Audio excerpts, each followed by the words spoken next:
Arterial. Vamos a empezar definiendo qué es la presión arterial. La presión arterial es la fuerza de la sangre que empuja las paredes de nuestras arterias. La presión arterial tiene dos mediciones, una presión sistólica y una presión diastólica. La presión sistólica va de 120 milímetros de mercurio y la presión diastólica es de 80 milímetros de mercurio. La medición correcta de la presión arterial es fundamental para identificar enfermedades tales como la hipertensión.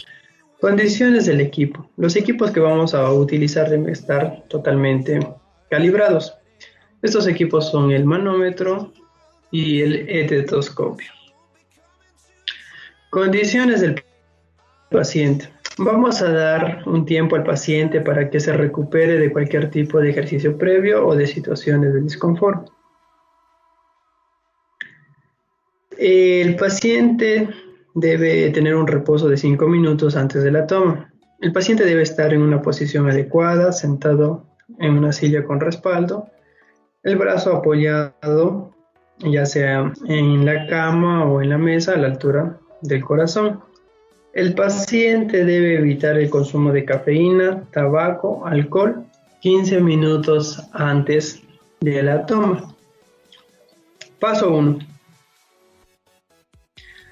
Seleccionamos el brazo de nuestro paciente, retiramos las prendas gruesas, instalamos el brazalete en el brazo a 2.5 por encima de la articulación del codo y el centro de la cámara debe coincidir con la arteria braquial y el manómetro debe estar visible. Paso 2.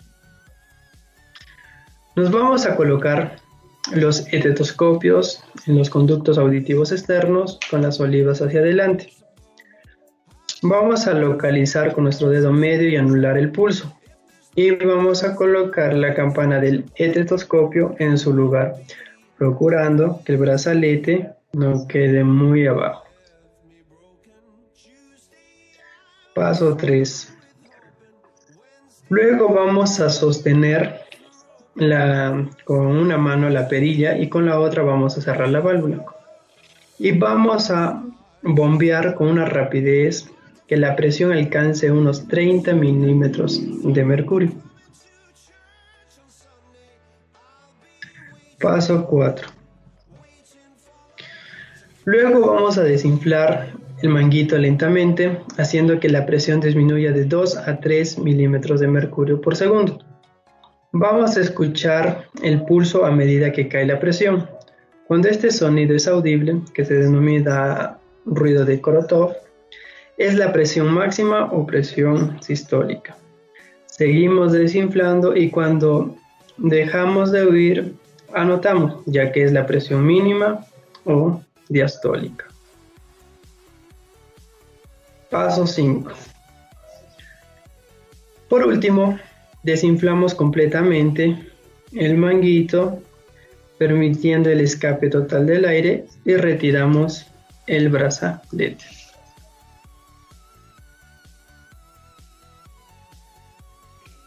Bueno, en esta oportunidad les voy a presentar lo que son partes de un estetoscopio o también llamado fonendoscopio. Primero tenemos que son dos olivas que está ajustado al oído y hacia cada lado de estas olivas vemos que salen dos tubos semirrígidos. Y en esta parte de aquí vemos que es una forma de Y, esta es la que ajusta al oído las partes de las olivas. Y más debajo tenemos los que son tubos. Estos pueden ser de plástico o de muchos materiales. También pueden ser simples, como vemos en esto, o dobles. También tenemos parte del estetoscopio, que es esta de aquí, la membrana, y esta parte de aquí, la campana. Una vez hablado partes del estetoscopio, ahora les voy a hablar sobre la auscultación cardíaca. Entre la auscultación cardíaca tenemos que tener bien claro que es un espacio intercostal.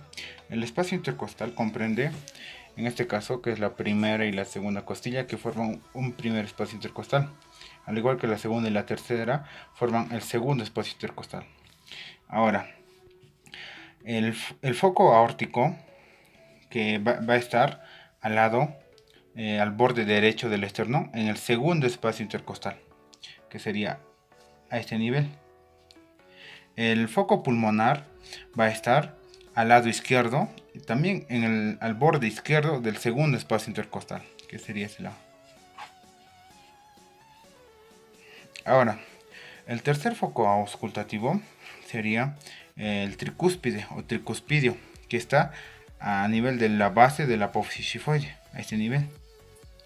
El cuarto foco auscultativo, llamado de mitral, está en este espacio sexto espacio intercostal, en la línea medio clavicular. Ahora también sabemos, bueno, existe un tercer foco auscultativo, llamado de aórtico accesorio, que este se encuentra a nivel del tercer espacio intercostal. Y ahora, en una persona auscultando, sería a este nivel el foco aórtico, a este nivel el foco pulmonar, que sería a este nivel el tricuspidio, y a este nivel el mitral, y por último a este nivel el accesorio aórtico. Y ahora tenemos que recordar que el primer ruido cardíaco, que está por el cierre de las válvulas tricúspide y mitral, tenemos que ver en la parte de la membrana, focalizar a ese lado del borde derecho del esternón en el segundo espacio intercostal para ver el foco aórtico, al igual que el foco pulmonar, el accesorio, el tricuspidio y el mitral. Y la campana es para ver las frecuencias de menor, que sean como el mitral o también el accesorio aórtico. Eso es todo, gracias.